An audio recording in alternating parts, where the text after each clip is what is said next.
Hello, welcome back. Story time once again, and we're continuing on Mrs. Frisby and the Rats of NIMH.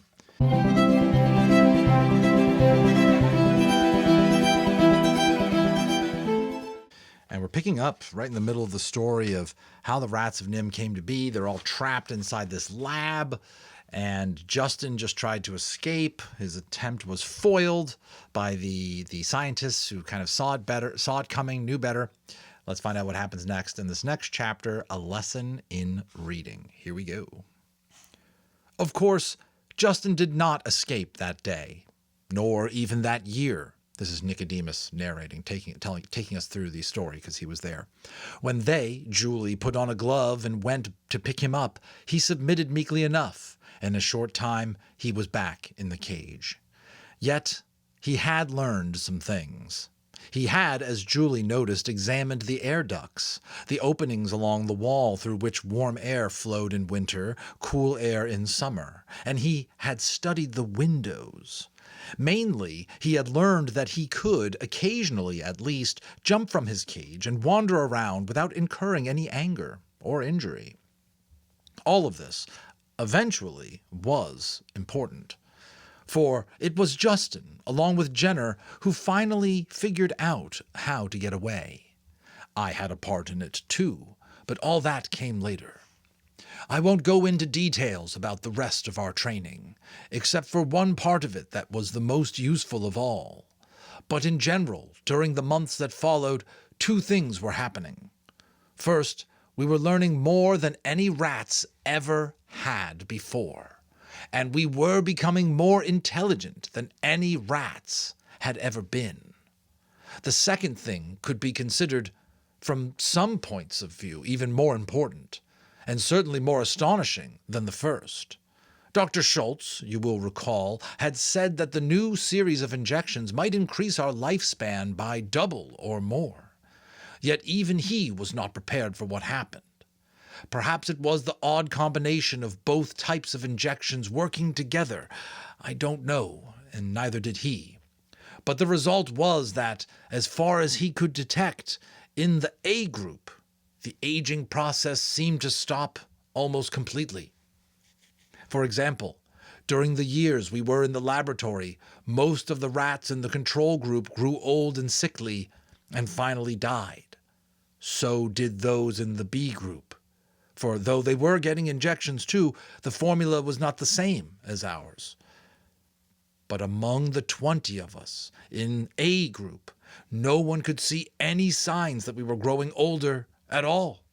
Apparently, though we seldom saw them, the same thing was happening with the G group, the mice who were getting the same injections we were. Dr. Schultz was greatly excited about this.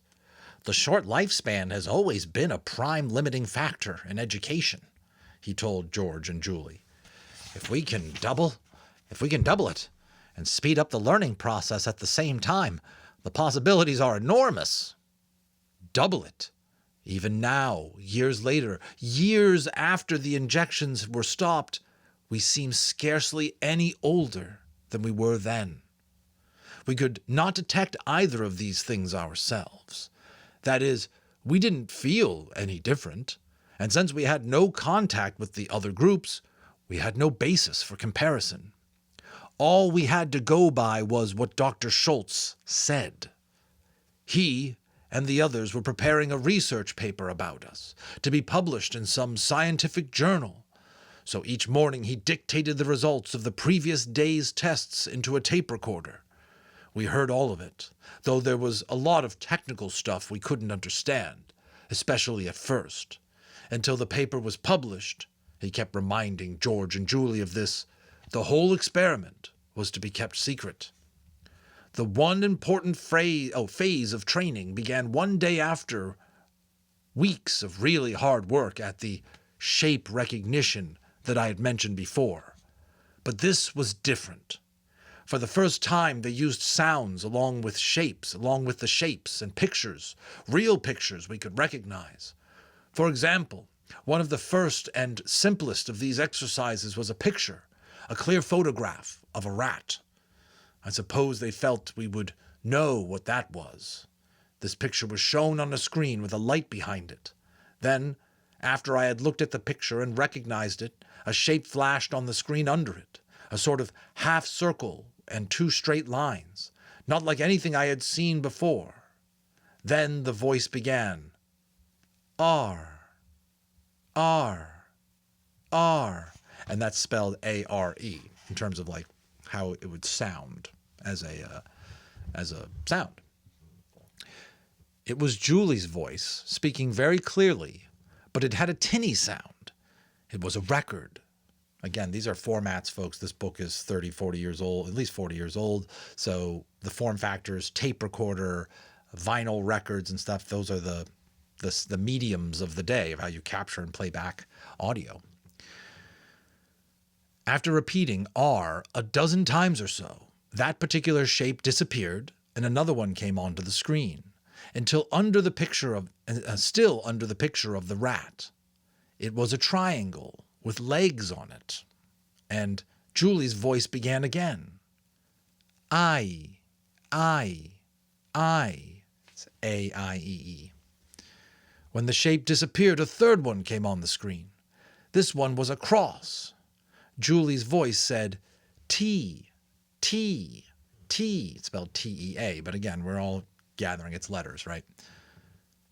Then all 3 shapes appeared at once, and the record said, R, I, T, rat. Oh, sorry, not I. What am I doing? It's A, but they spelled it A-I-E-E. So sorry, but again, I'm just telling you what's here. A-I-E-E. So obviously it's spelling rat. I don't know why I said I, but A-I-E-E, I don't know. That's not really normally a word or a sound you have to read off. So it's R-A-T. R-A-T, rat. You will have already recognized what was going on, thanks to my having to do it twice. They were teaching us to read. The symbols under the pictures were the letters R-A-T. But the idea did not become clear to me, nor to any of us, for quite a long time. As you can see, I experienced it a little bit myself. Because, of course, we didn't know what reading was. Oh, we learned to recognize the shapes easily enough. And when I saw that rat picture, I knew straight away what symbols would appear beneath it. In the same way, when the picture showed a cat, I knew the same shapes would appear, except the first one would be a half circle, and Julie's voice would repeat, C, C, S-E-E, S-E-E, C. I even learned that when the photograph showed not one but several rats, a 4th shape would appear under it, a snaky line, and the sound with that one was S, S, S, E-S-S, E-S-S, E-S-S. But as to what all this was for, none of us had any inkling. It was Jenner who finally figured it out. By this time, he had developed a sort of system of communication, a simple enough thing, just passing spoken messages from one cage to the next, like passing notes in school. Justin, who was still next to me, called to me one day. Message for Nicodemus, from Jenner. He says important. All right, I said. What's the message? Look at the shapes on the wall, next to the door. He says to look carefully. My cage, like Jenner's, and those of the rest of A group, was close enough to the door so I could see what he meant. Near the doorway there was a large, square piece of white cardboard fastened to the wall, a sign.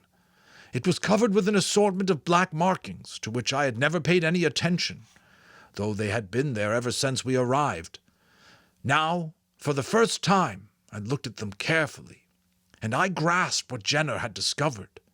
The top line of black marks on the wall were instantly familiar. R-A-T-S. As soon as I saw them, I thought of the picture that went with them, and as soon as I did that, I was, for the first time, reading.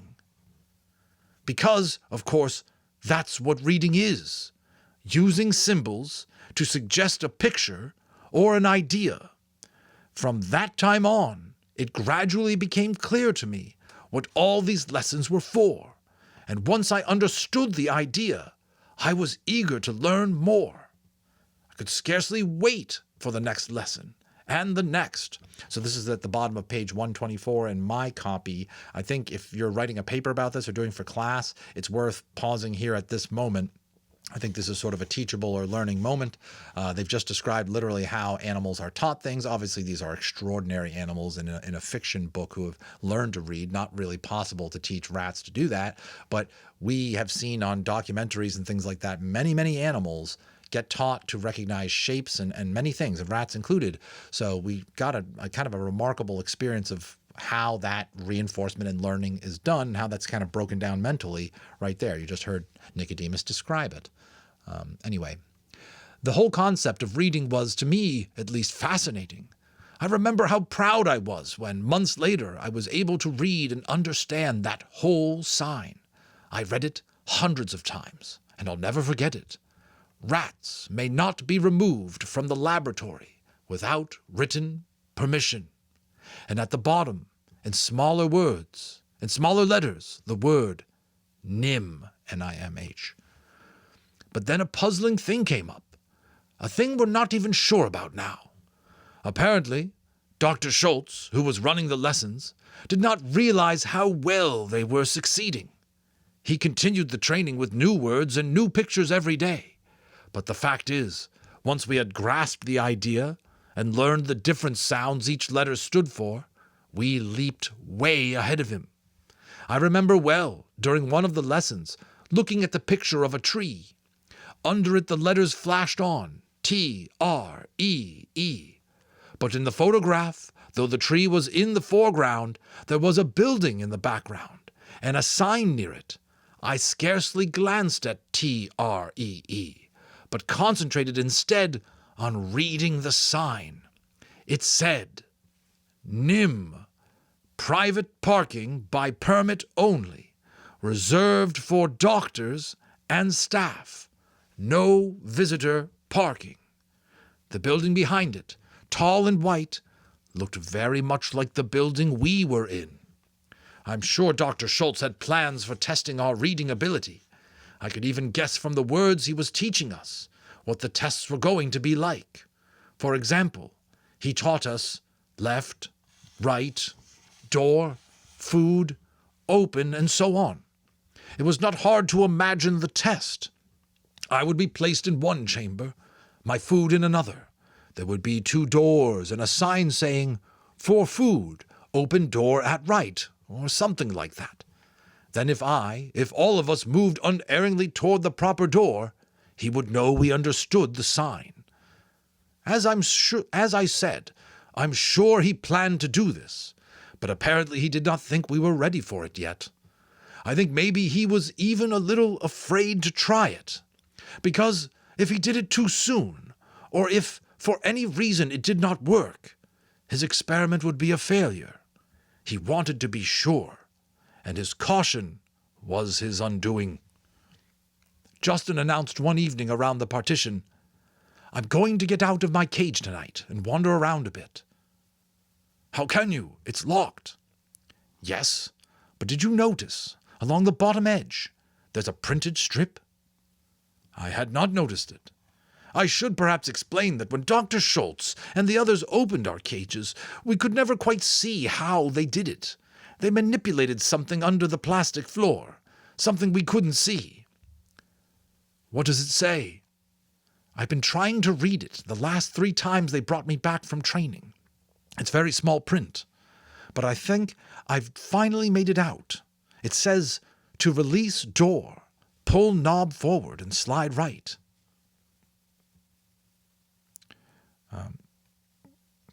Knob? Under the floor, about 1 inch back. There's a metal thing in front of the shelf. I think that's the knob, and I think I can reach it through the wire. Anyway, I'm going to try. Now? Not until they close up.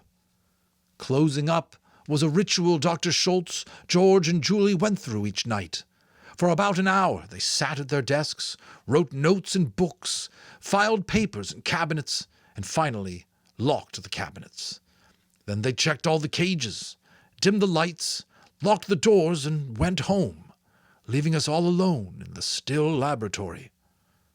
About half an hour after they left that night, Justin said, I'm going to try now. I heard a scuffling noise, a click, and a scrape of metal, and in a matter of seconds I saw his door swing open. It was as simple as that, when you could read. Think about that, the power of what reading has done for these rats, and how humans have even taken that for granted, what reading can do for you, and what they're counting on ignorance of reading. Wait, I said. What's the matter? If you jump down, you won't be able to get back in. Then they'll know.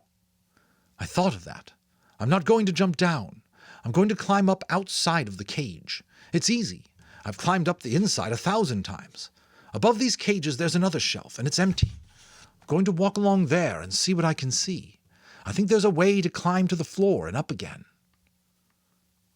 Why don't I go with you? My door would open the same way as his. Better not this time, don't you think? If something goes wrong and I can't get back, they'll say, it's just A9 again. But if 2 of us are found outside, they'll take it seriously. They might put new locks on the cages. He was right. And you could see that already we both had the same idea in mind, that this might be the first step towards escape for all of us. And that is the end of the chapter, folks. Woo, exciting stuff. More to come. Thank you so much for tuning in. And please subscribe. Let me know in the comments if what you think so far of the book, if you haven't already. And I hope to see you and hear from you on the next one.